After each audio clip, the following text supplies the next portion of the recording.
હલચલ ભારત ન્યૂઝ 24 માં આપનું સ્વાગત છે। હું કવિતા પંચાલ।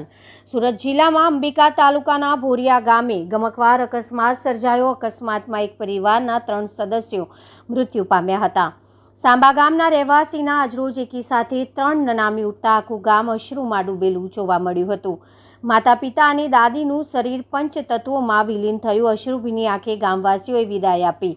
અકસ્માતમાં વેદ નાના ભૂલકાએ પોતાના માતા પિતાનો છાયો ગુમાવતા લોકો પણ સ્તબ્ધ થઈ ગયા હતા। જો કે આજે અનાવલ ખાતે પરિવારના 3 વ્યક્તિઓના અંતિમ સંસ્કારમાં આખું ગામ દુઃખમય જોવા મળ્યું હતું।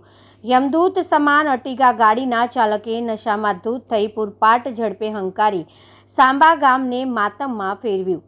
ઘટનાની જાણ પાણી વેગા ફેલાતા લોકટોળા ઉમટ્યા હતા। આક્રોશમાં આવેલું લોકટોળાને કલાકોની જહેમત બાદ પોલીસે થાળે પાડ્યું હતું। હલચલ ભારત ન્યૂઝ 24 ને જોતા રહો, શેર અને સબસ્ક્રાઇબ કરતા રહો। નમસ્કાર, ધન્યવાદ। Bureau chief Hanif Khan Kankaria.